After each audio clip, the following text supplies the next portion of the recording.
Thanks, Madi, and thanks to Madi for the invitation to speak this afternoon and tomorrow. The book on which the two lectures are based is part of a projected trilogy. The Roots of Anti-Semitism in South Africa took the story to 1930, as you heard, published 20 years ago or so. And more recently, A Perfect Storm deals with the period 1930 to 48. So there's a third book on the way, but it'll take some time. Now, 1930 to 1948 was the high point of anti-Semitism in South Africa. It was a time when the Jewish question loomed large, arguably bookended on the one side by the great poverty of whites, especially Afrikaners, the so-called poor whites. That was the period 1930 it opens up with, and then at the end of the decade with the rise of folkish or exclusivist Afrikaner nationalism, which saw the National Party come to power in 1948. What I want to do today and tomorrow is attempt to trace this hatred and explain its evolution in the context of wider South African politics of the period. Finally, in the closing stages of my lecture tomorrow, I shall ask if there is any prospect of such anti-Jewish hatred in the new South Africa, the new and democratic South Africa, of course, and I'll also raise the possibility that the whites in South Africa today are the Jews of the 1930s and 40s. I ask that only as a question. I'm not going to answer it. In other words, we'll ask ourselves at the end tomorrow if there are any lessons to be drawn from what I say in the two lectures. And at the outset, I need to point out that the period 30 to 48 was one in which we are dealing with white attitudes of the white population, because until at least the end of the Second World War, blacks hardly differentiated within the white population. There was a sense of Boer and Englishman, but Jews don't loom in the record in any significant way. In January 1930, D.F. Malan, who at the time was the Minister of the Interior in the Pact government, that's the Labour National Party government that had been in power since 1924 under J.B.M. Hertzog, in 1930, Malan suddenly introduces a Quota Act. And its message was plain and clear, its objectives absolutely clear, to curtail the influx of Eastern European Jews who had been coming into the country for 7 or 8 decades in substantial numbers. The Jews at that time probably numbered about 4.5% of the white population. But it was a small population anyway. We're talking about 70,000 Jews, but they're going to loom large in the 30s as behind so much. Now, Malan always wanted to dissociate himself from being an anti-Semite. He didn't want to call himself that. He was aware of the opprobrium that goes with the term, and he becomes a very interesting character, as we'll see through the lectures, in driving so much of this. At one level, an opportunist, at another level, going beyond the borders of polite talk. But he says a very important statement. He makes a statement in his justification for the Quota Act.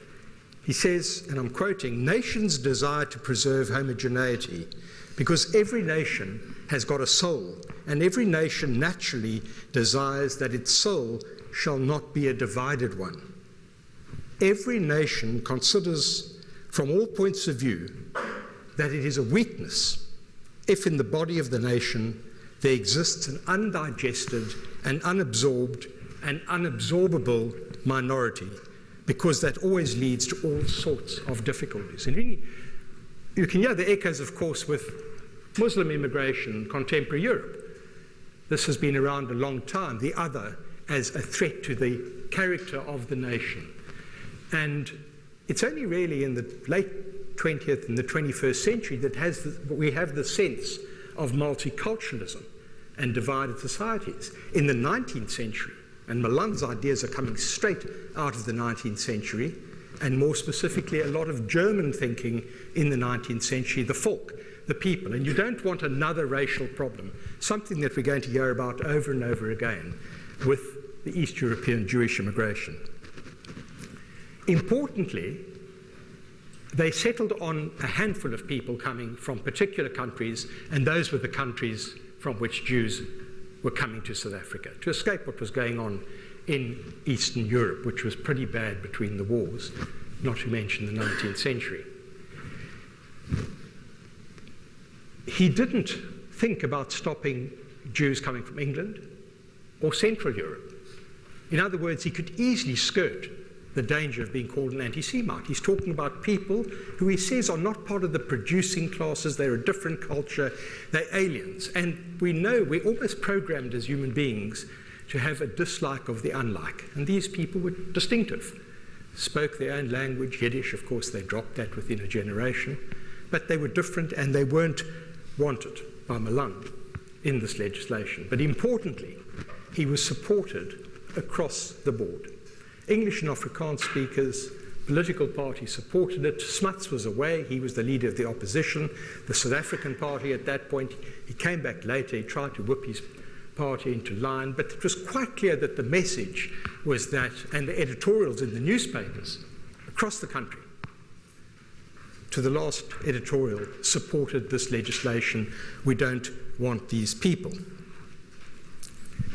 Milan's speech and the legislation itself came as something of a shock. In fact, in early 1930, weeks before this legislation was introduced, there was a by-election in Bethel and one in Stellenbosch. And Bethel was very close. And the South African Party and the National Party were both vying for the small number of Jews in the area. And they sent in a few big hitters, like Oswald Piron, the young Oswald Piron, who had an important career in South Africa. And he specifically told the voters of Bethel, with an eye on the Jewish vote, that we are not going to stop East European Jews coming into the country. He was lying. A couple of weeks later, Milan introduced this legislation. Jannie Hofmeyr, the great young liberal, in that debate, I think it was his maiden speech, the great Jannie Hofmeyr reminds the Nats at that time, National Party. He says, well, what about Piron? He came along and he said nothing, so much for his words. And Hofmeyr was quite disgusted at the notion, but as I say, there was support, the editorial supported the legislation. It didn't come out of the blue in reality. In reality, this had been building up for a long, long time.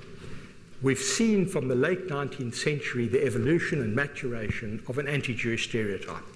And I'm going to say something about that, even though we're going back now before 1930, because so much of the 30s resonates because of the stereotype built up and constructed over decades, that I'll say something about without any great detail. First of all, among those pioneers, immigrants, was the Smos. We all know the Smos, the rural trader. In many cases, the rural population, particularly the Afrikaners, were very warm and hospitable, but not as hospitable as memory suggests or myth has suggested. The truth of the matter is that very often the Smos was a figure of fun, sometimes seen in popular culture as dishonest, and the shopkeeper, who soon opened up from the backpack to the shop, was often seen as lending at credit, exorbitant rates, dishonest, and so forth. So the image of the Smos is not all that good. And it goes together with the diamond fields, the mineral revolution of the 1870s and 80s, in which the Jews are among those who come to the diamond fields. We have illicit diamond buying, and IDB gets associated in the stereotype with Jews, another dimension of a negative kind. Coupled with that are the urban Jewish dwellers, those who were seen to be in the underworld, and there were some, and there's that marvelous book by Charles van Onselen on Joe Silver, a true psychopath who came out, The Fox and the Flies. And, but these are exceptions. The vast majority were out to make a living honestly. But nevertheless, given the construction of the Jew over centuries and centuries, people would focus and they would note certain things, and the Jew in the underworld, with prostitution, with illicit liquor in Paul Kruger's Republic, they became headline news very often. And so you have another dimension of the stereotype, adding to the IDB, adding to the SMOS of the Jewish Peruvian, was the term used for it in the common language. We're not sure where it comes from. But Peruvian was the term. It was a term of disapproval, and it was pretty deeply set. And then there was another dimension, and that was the Randall, the mining magnates, the Jews associated with the mines. Most weren't Jewish, but there were some high-profile Jews, very often deeply assimilated. But nevertheless, they were associated with the mines, and the Jameson Raid, the Anglo Boer War, the South African War associated with big capital. J.A. Hobson, the famous intellectual from England, in his book, The War in South Africa, talks about the war being caused by Germans and Jews. And in the post-war period, where the mining capitalists were, without doubt, very powerful in trying to shape South Africa, by then already you have a very strong sense of the power of mining capitalists, of which people are talking about Jewish mining capitalists. It's at that time that we have the infamous caricature born and name of Hoggenheimer. Nothing to do with Ernest Oppenheimer, nothing to do with the Oppenheimer family. It's an interesting derivation. It begins with a play produced by a fellow called Owen Hall. That was his nom de plume, Owen Hall. He was playing on the term Owen Hall, I owe everyone money. Owen Hall wrote the play in England. It's a musical. It's called The Girl from Kays, and it's produced in London in 1902 and comes to South Africa on tour, and tours every town. And its first performance is in Cape Town in 1903. By then, already, you had cartoon caricatures of the mining magnate, but they weren't gross or ugly or Semitic as later Hoggenheimer cartoons would become. And one of the cartoonists who did this all the time was D.C. Bunzaya. And he was an avid theatre goer, and he did reviews often. He attended The Girl from Kays in Cape Town. And the next day, his cartoon was a mine owner, and he calls himself Hoggenheimer, and then he says, with apologies to The Girl from Kays, published in the South African News. And the cartoon was not ugly or grossly Semitic, nothing of the sort, but they would become more and more so as Bunzaya continued through a number of publications, and by the 30s it was a grossly Semitic, ugly caricature of someone stomping over the country. But that's where Hoggenheimer comes from, and that's another dimension of the stereotype. And that's embellished during the First World War, where Jews are accused of shirking military duties. This is common. It happened in Germany in the First World War. It always causes an outcry. There's always an investigation, and they always find that Jews actually are disproportionately involved in signing up. But the stereotype has it that they're shirking military activities. So that is another side. And then you have the Bolshevik Revolution, the overthrow of the Tsar in 1917, in which the Bolshevik threat emerges, almost the beginning of the Cold War without the term. And of course, East European Jews were continuing to enter the country. And there was this feeling that they were subversive. And this took off in 1922 with the Rand Revolt, the mine owners against white workers. And both sides played on the Jewish idea. The mine owners were Jewish. On the other hand, the workers were subversive because they were Jewish. They were communists. So all these ideas creep into a long maturing anti-Jewish stereotype, which takes a particular form in the 1920s, and that is the Jew as unassimilable. Interestingly driven very much by B.K. Long, the editor of the Cape Times. In the 1920s, he was pushing the idea that the Jews must be stopped, and there was a strong nativist sentiment. Nativist is an idea that you are the real people, the real South Africans, in this case whites, English and Afrikaners, bad enough the historic divide there, but the Jews are outsiders, and this comes with a sense of nativism. There was a fear of miscegenation in the 1920s. I'm talking about miscegenation, black and white, but these outsiders as well, it was part of this. People were labelled racially. So in other words, there was a long build-up, and that's why there was a sense that something's going to happen when Oswald Piron came to pacify the Jews of Bethel in the old Eastern Transvaal and say, look, we've got no plans to have legislation. 2 weeks later, bang, Milan says, no more. Now, up to now, we're talking about iconography, cartoons, stereotypes. There's no action. There was one moment I'll come to in 1902, but there's no real action. It's the 30s that sees the transformation, what some scholars have spoken about as the transformation from private into public anti-Semitism or programmatic anti-Semitism.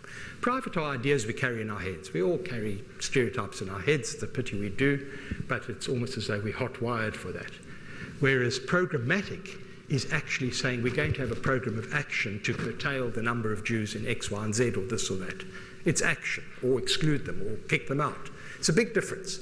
A lot of people can be hostile and hold a stereotype, but they wouldn't support that sort of avoidance of law and due process.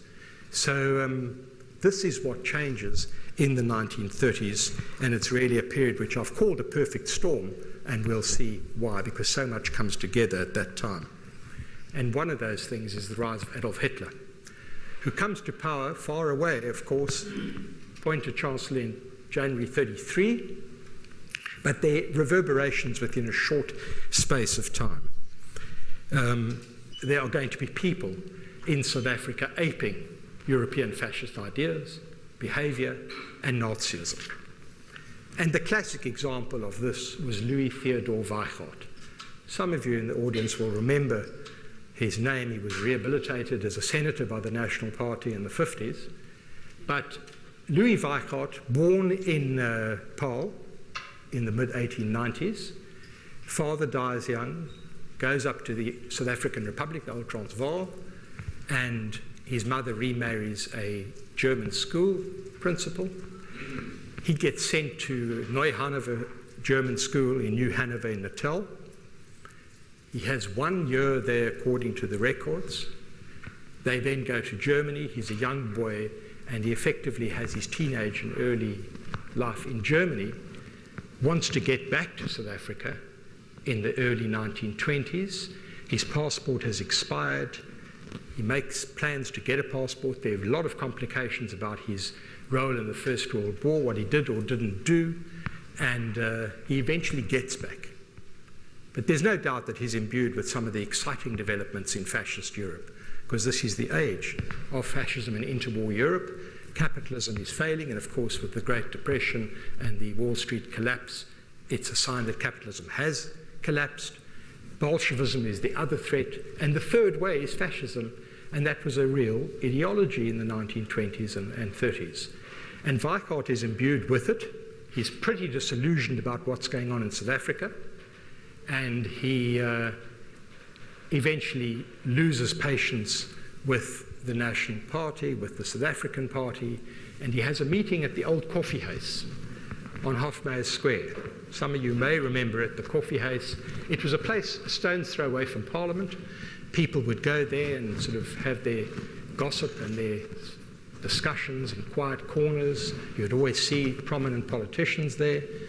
But he took over the coffee house on the night of the 26th of October 1933, and it was certainly a rowdy mob that was there, already well into the economic depression in South Africa, and it's there that he winds them up, and he speaks in the most horrible terms about the Jews as he launches the South African Christian National Socialist Movement. It's not a party yet, it's a movement, and it's national, it's socialist, so he says. He's always going to be worried about the socialist side in South Africa. It doesn't go down well with the whites, but he's obviously aping Nazism. The crowds are shouting a few Sieg Heils from the floor. When he talks about Jews, which is the whole talk, he talks about them owning 98% of this, 95% of this, all fabricated figures. And he then launches the movement, forms a type of bodyguard called the Grey Shirts. And of course, some of you will remember the Grey Shirts of the 1930s. These are true believers. These are people who are living in a world of fantasy. They're marginal. They're very marginal. And interestingly, Weikart wanted to connect with English and Afrikaans speakers. This is not ethnic nationalism of the Afrikaner kind in the 1930s, which we'll see. This is something which he wants to do to bring in English and Afrikaans speakers, who he defines as branches of, quote, the same great Aryan race. I don't need to go any further. And he starts a newspaper, Die Waarheid, the Truth. It has on the banner both, Die Waarheid, the Truth, English articles, many from overseas, syndicated. It's absolutely ugly. One-time editor is Scottish-born professor of law. In fact, he holds the W.P. Schreiner Chair of Roman Law at UCT, Kerr Wiley.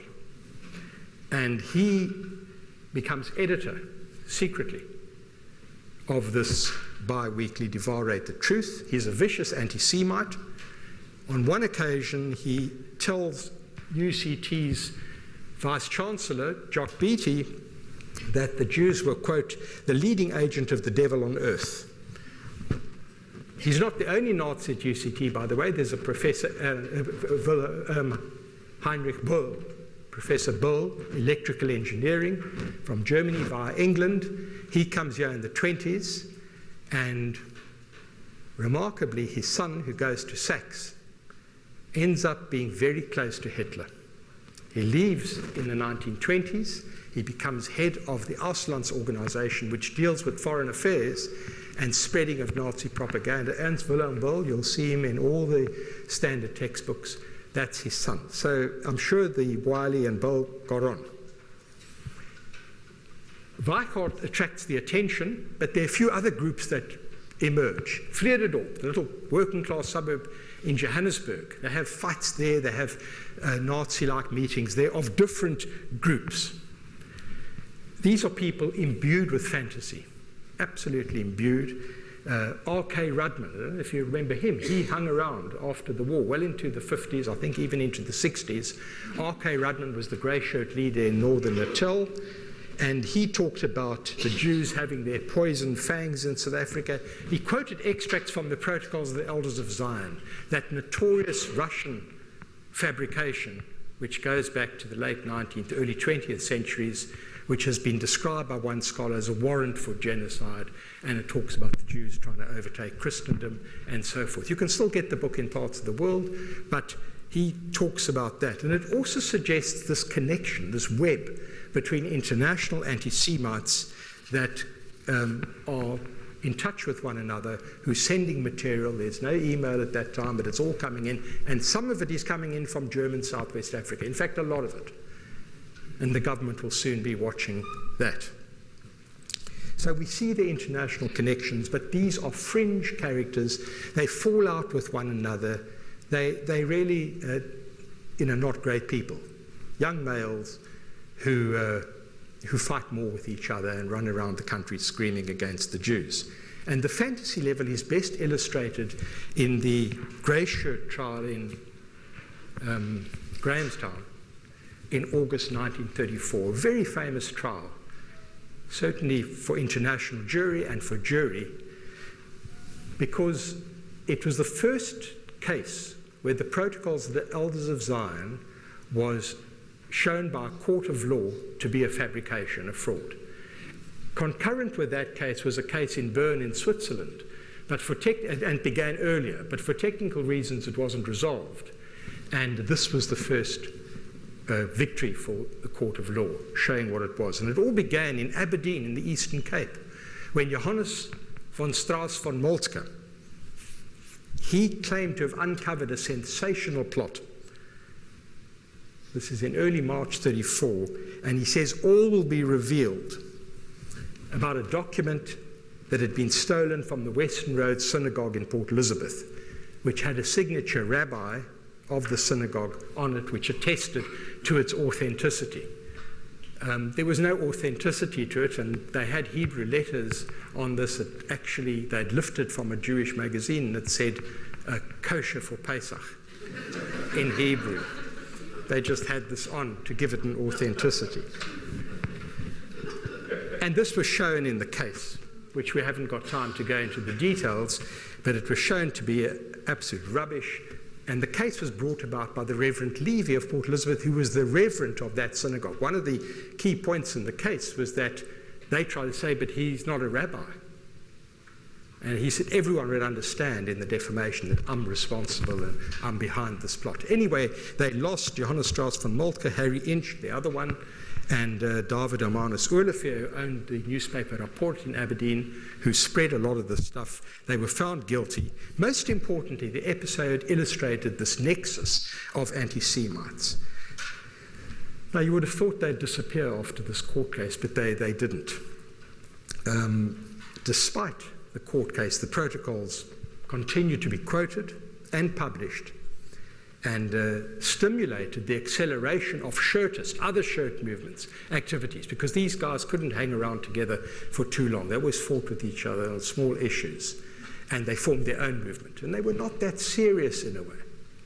When I say they were serious, but they weren't taken all that seriously, other than by Jews who, with their eye on Europe, what was going on, knew that Hitler also started with small beginnings. But by 1934, late 34, and 35, there were already a number of these groups. The grey shirts had become the South African National Party.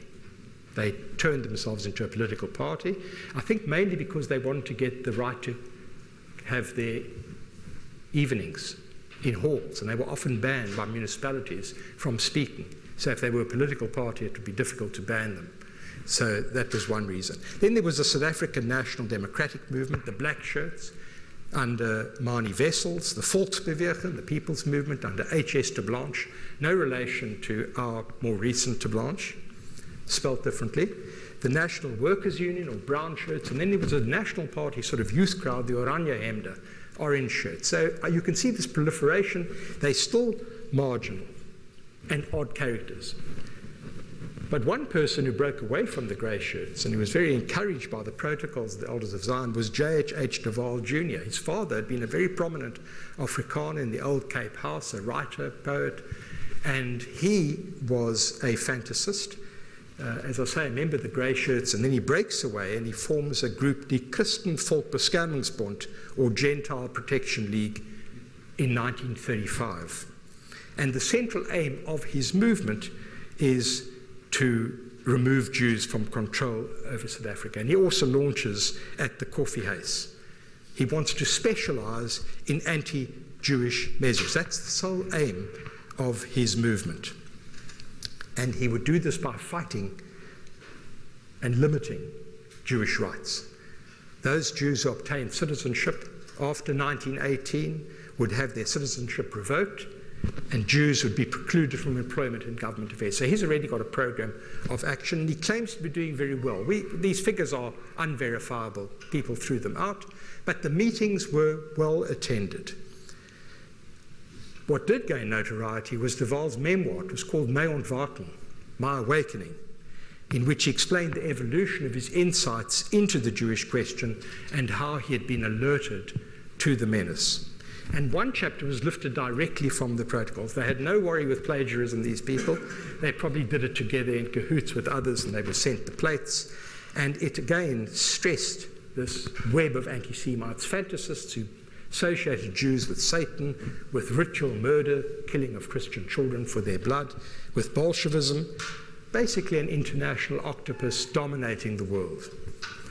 And they spread, and there were more groups. By 1936, there were 6 major anti-Jewish organizations: Weichardt's SANP, South African National Party, the Volksbeweging of de Blanche, the South African National Democratic Movement under Manie Wessels, die Suid-Afrikaanse Nasionale Volksbeweging under Chris Haverman, who later on gets quite close to the Nazis, the South African fascists under our friend van Moltke, who had been convicted with the grey shirt trial, and the Gentile Protection League under de Waal. Now, the fact that there's so many is actually a sign that they're fighting with each other And it's not necessarily a sign of great growth, but there's great noise. That's the important thing. There's great noise. They're very active. They're traversing the country, the small towns. They're whipping up people. And yet, when it comes to electoral performances over the next couple of years, not just general elections, local elections, by-elections, they don't do very well. And I'm going to ask the question, why does the mainstream polity worry about the Jewish question? And I'll try and explain. Louis Weichert decides to compete in the by-election in Port Elizabeth North in early 1936. He does poorly, gets a few hundred votes. It's a good sign. People aren't voting for this anti-Semite. They're not taking him seriously. And yet, despite this, we're going to see that the Jewish question now takes off. And what's behind it? What's happening now with the Jewish question? In fact, it's now going to move from the fringes to the center of the South African body politic. And it's really because of the influx of German Jews who are now escaping Hitler. Now, when I talk about influx, we're talking about, a handful of people. At most 200 a month, but even less at the start, 30. In 1933, the months 12, 20, 34, a little bit more. We're not talking about great numbers at all, but there is this fear. And of course, German Jews are a loophole in that Quota Act of 1930, because it dealt with Eastern European Jews. And at the time, someone said from the benches, a Jewish member of parliament, said, today it's the Lithuanian Jews you're worried about, and you say you're not worried about Central Europeans, nothing Jewish. But I promise you, tomorrow it'll be Jews from England and Germany, and this is exactly what does happen. So the Jewish question is aided massively by the influx of German Jews, and there is a build-up of concern in polite circles, very polite circles. It begins within months with the Foreign Office and the ambassadors in Europe recognizing people knocking on the doors for visas to enter South Africa, and it has civil servants over the next couple of years in South Africa doing their best to try and work out a policy that can stop these people coming without really using Jew as a term. But they want to stop these people, and most people in the mainstream political world were concerned about them. There are going to be a lot of arguments. Jan Hofmeyr is going to be furious as a minister with some of the civil servants, the way they're framing things, the way they're quite direct in their secret memos. This is a Jewish problem and there are too many Jewish communists and so forth. But Hofmeyr is going to be under great pressure because it's building up.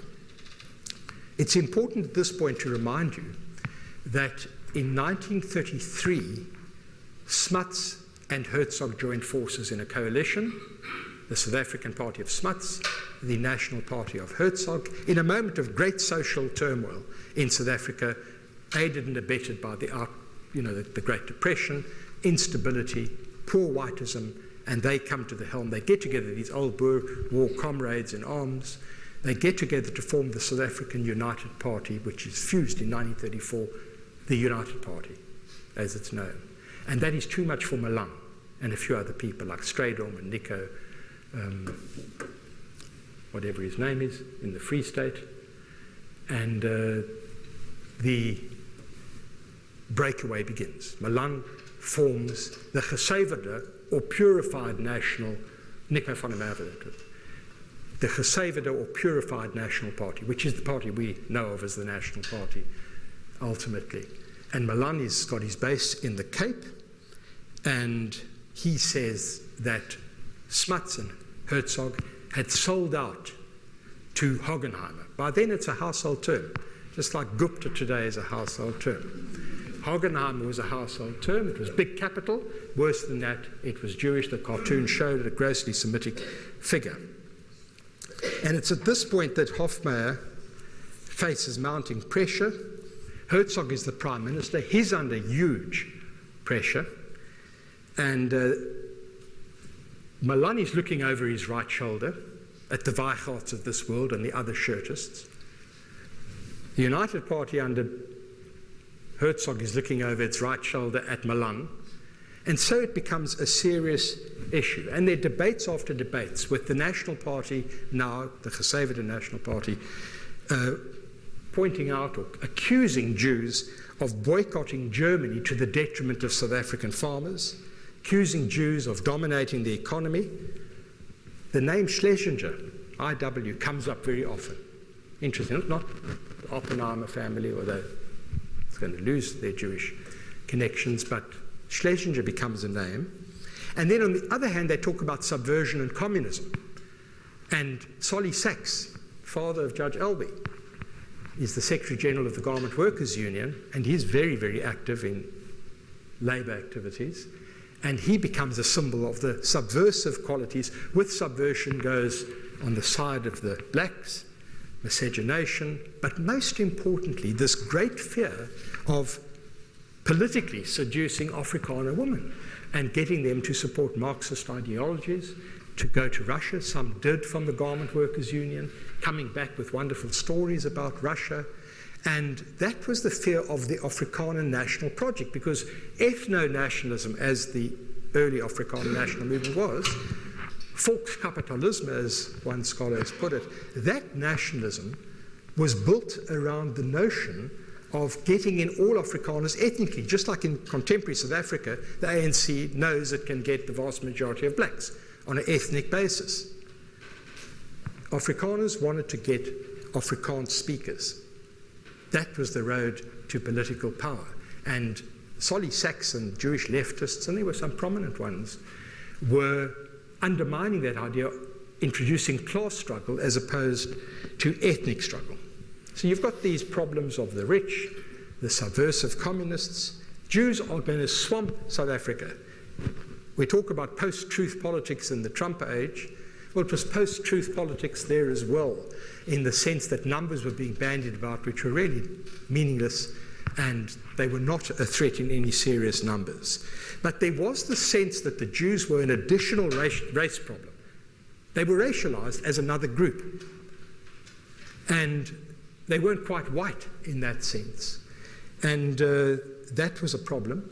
And then they were thwarting Afrikaner upward mobility, bearing in mind that so many Afrikaners were really struggling as they came to the cities, and they confronted the seemingly comfortable urban Jewish business person. The reality is that most Jews were poor immigrants. That's the truth of the matter in real terms. But the stereotype was the success. And of course there were successes among them.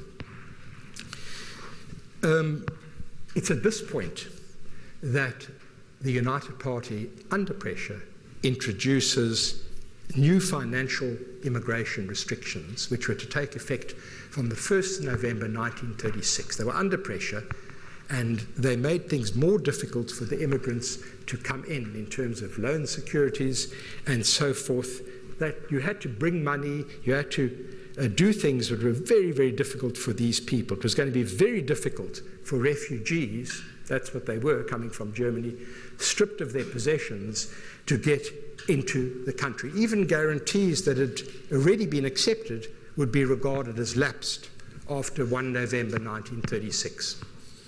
So there's great panic overseas.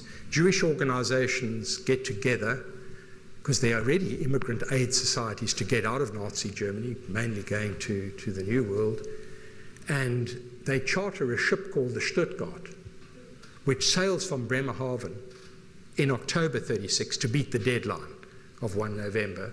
It's got 537 Jews on board, and there are still some people who were on that ship in Cape Town, and they make their way. And that, of course, heightens the anger, particularly at Stellenbosch University, where you've got these young Afrikaner professors like Professor Johannes Basson, Eben Donges, Chrissy Skuman, the intellectual elite of young Afrikaners on the move, and Hendrik Verwoerd. And there are meetings after meetings, and they are tenser and tenser as the ship gets closer to South Africa. The day it's due to arrive, or the night before it's meant to arrive, there's a big meeting at the coffee house. Again, our friend Louis Weichard has it.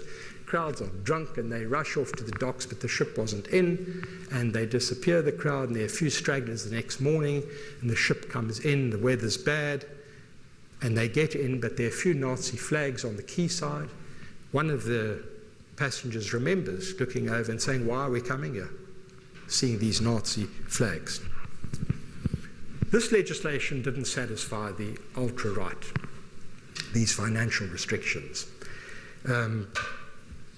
And Milan indicated that he would be introducing an immigration and naturalization bill based on principles he outlined at one of the National Party congresses, and these were that Yiddish would not be accepted as a European language. Now, the reason for that is in 1902, the Cape government, Old Cape Colony, introduced language restrictions mainly to stop Indian immigrants into the Cape, but also in mind, as I've argued elsewhere, East European Jews. And for purposes of the Act, after much protest and trouble and pressure, including the shipping companies, they allowed Yiddish to be accepted as a European language. So it was seen as a loophole. He was going to stop that as a language. You can't get in here with Yiddish as your language. There would be restrictions on property and occupations, restrictions on name changing, and the terminology now was assimilability. The Jews were unassimilable. You don't have to say they're dishonest or crooks or whatever. That's the essence of the stereotype. But you can just say they can't melt in. They're a state within a state, as Milan would say later. So Milan was threatening this. Temperatures were high, and the United Party government gives notice that it will introduce its own legislation in 1937. So in other words, they pull the rug out from under Milan, who in December of 36 gives notice of his private bill, just to get publicity more than anything, or put the United Party on the spot. And the UP government are introducing it, but Milan's very astute.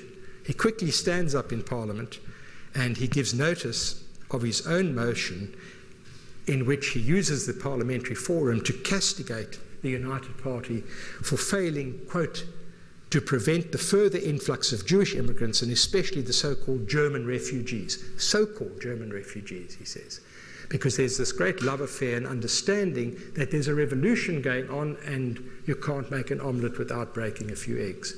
And there's a lot of evidence that this was the thinking after Hitler comes to power, after a long history of ties between Afrikaners and Germans. So he wants to impose restrictions on aliens. And he says the same thing about unassimilability and domination of the economy at the expense of Afrikaners and English speakers, often brought into it. And the Jewish hold on commerce would never allow the poor white problem to be solved. There was a sort of zero-sum game. If someone's doing well, the other's doing bad. You hear some of those echoes today. Also, Milan points out the international connections of the Jews, and that's always sinister.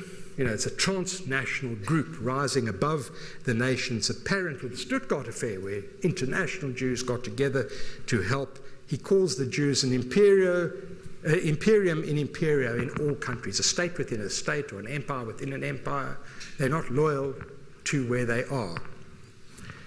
And Milan is really now calling for serious things. He's advocating documentary proof of nationality for all immigrants, as well as an unrestricted right to return to their home country, which is impossible. They can't go back. And he's no longer circumspect about Jew in his discourse. He's quite happy to target them publicly. And this is what he says: I've been reproached that I'm now discriminating against the Jews as Jews. Now let me say frankly that I admit that it is so. But let me add that if you want effectively to protect South Africa against the special influx from outside, it must inevitably be done. South Africa has a Jewish problem, and that being so, we cannot deal with it in an effective way unless we name it. Now, of course, Milan's motion was defeated, but it didn't take long, within moments, for the United Party's bill to be placed on the floor, and it had very similar underpinnings, and it used the word assimilability, and it created an immigrant selection board. Now, this was pressure from the right. They didn't want to upset Jews, and the Jewish members of parliament were part of the United Party, recognized the danger, and went with it. The representative body of the Jewish community, the Board of Deputies, also went with it. As long as you're not castigating Jews as Jews and you use words like unassimilable, they accepted that. But the target was palpably obvious. Smuts was playing politics when he told the House in defense of the bill that it was merely a case of excluding undesirables. Those undesirables were going to be Jews. But the pressure was there, and we look at it with horror in a sense. We look at the Jewish communal leadership with horror in a sense. But bear in mind, they didn't know what was coming down the road. At that point, no one could conceive of what was going to happen in 41 to 45. And that applies to England, same problems at the time. The United States, I'm not coming out either way. I'm just saying what a difficult historical problem this becomes. So unassimilability was the catchword, but everyone knew the real target. And this was put beautifully by Walter Madeley, the Labour Party member, who said the following: I, being a blunt man, perhaps dull of comprehension, cannot understand how this legislation is not anti-Jewish, when they, the progenitors of the legislation, confess that the practical result is going to be a diminution of Jewish immigration. And I want to ask them to cut out the cackle and stop all this verbiage surrounding their real intentions and say frankly and outspokenly that they were anxious to prevent Jewish immigration. Well, obviously, he had it absolutely right. And yet, despite these stringent requirements and the immigration selection law, which would turn away virtually all German Jewish refugees, despite that, Milan and his National Party opposed the bill, saying it didn't go far enough. They were now beginning to move into the realm of curtailing Jewish licenses for Jews in certain jobs and so forth, professions and so forth. They want to go a lot further. And Milan, of course, could take credit for the United Party being put into a corner and introducing that legislation.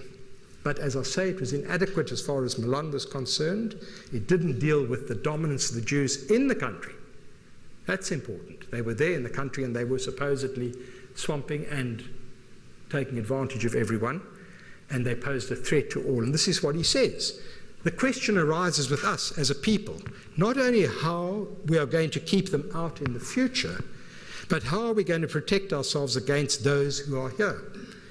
An agitation will arise among the people that they should be protected in the country and that we should eventually have a quota system to give the old population, English and Afrikaans speaking, back again what they are entitled to and which they have been deprived of in the course of years. We need to recover the country for the old population. And he reminds the House about the Quota Act, how wonderful he had handled it, but he warned at the time, he says, I said there'd be discrimination against Jews if they don't listen to me and keep on coming, but they've ignored this warning, and they now are to blame for the present state of affairs. The reality was that German Jewish immigration to South Africa effectively ceased. Thank you.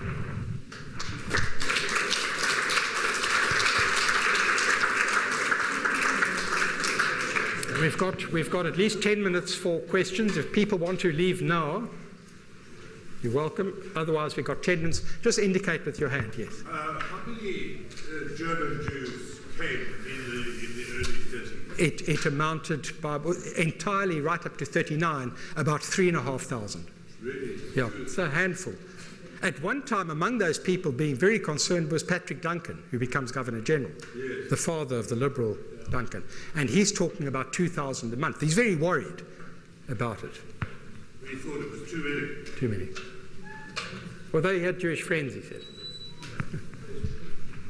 I was at Cape Town University from 1946. Professor Wiley taught me Roman law. Nobody at that time ever knew, no student that I ever met, certainly nobody in the law faculty, yeah, ever heard at that time about Wiley's history. Why? The question is, Wiley, I pointed out, UCT Chair of Constitutional Law, Jurisprudence, taught the gentleman, and no one knew his answer. Wiley prided himself on not prejudicing Jewish students. I've read his correspondence with the Vice-Chancellor when there were problems. They were watching him for quite a while. And he went out of his way to say, I never prejudiced Jewish students. It's also possible that he woke up to the horrors of what had happened. We don't know, to my knowledge. I mean, there may be some trace somewhere. But he might have woken up to the European horrors and where this sort of bigotry leads to. It's possible. Two questions. You don't mention that John Foster was a member of the Brown Shirts and was imprisoned, I think, in 1939? No. And number two, I've heard that after the National Party came into power, when they started with this idea of honouring whites and blacks and whites and non-whites, they considered classifying Chinese and Jews as non-whites. First of all, on the Foster becomes a member of the Oswald Piron, and that's later. That's not the brown shirts or it's not the grey shirts. So that comes later. You're absolutely right. He does get interned. It's possible there was talk of that sort of thing. It didn't make much impact. And as you'll see tomorrow, Milan makes a complete about turn with the Jews, and we'll ask ourselves tomorrow why. Somewhere, I'm not sure where, it was the British plan. And he settled Polish Jews in 1937 for the tune of about 1 million of them. And the recent in South Africa. They had their eye on southern Rhodesia at one point, but they knew they had the same problem. That might have been somewhere hidden as a plan, but it was simply not feasible. And I've read the British High Commissioner's records and all his reports. I've seen nothing of that kind raised at all, although the British government is monitoring this very carefully and looking very carefully at this.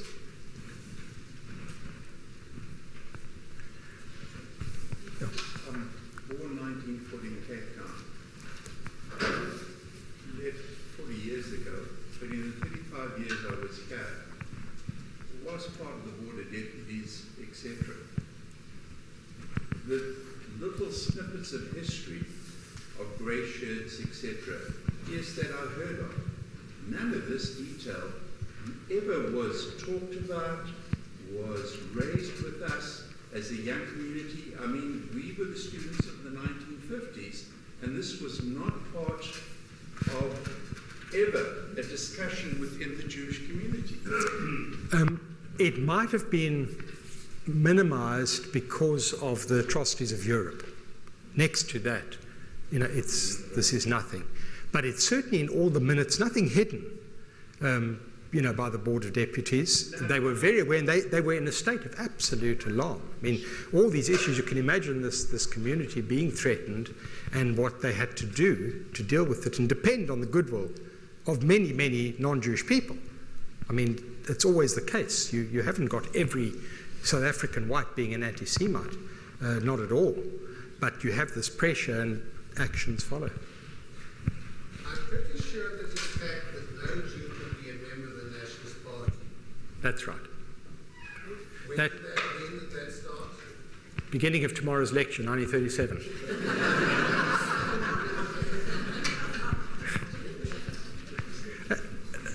Yeah. Another objective observation in Johannesburg in the 15th, 16th, 17th, visiting Cape Town occasionally, one was always conscious that Cape Town was a more anti-Semitic city than Johannesburg. That's an interesting observation. Of course, it's not measurable unless one can go out and measure it. You should have come to do I think what the point is I think there is a difference. There is the possibility that Jews in Johannesburg were more accepted because they were not guests in the population. They were there at the start. They came in as immigrants soon after gold is discovered. In the 1890s, they make up 10%. There's a sense of confidence. Whereas when you come to a society which is the host There's always that distance and that concern. Cape Town was a well-established place when these East European Jews came in, and you did have social exclusion and the normal thing with clubs and so forth, which is common in the United States, in England and so forth. But that's what you're probably picking up. Anybody who came to Cape Town would be a foreigner.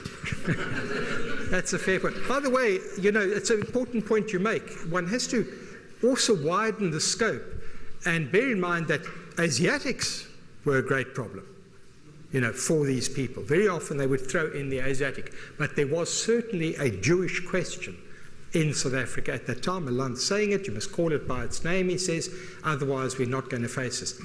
It's going to get worse tomorrow. Thank you.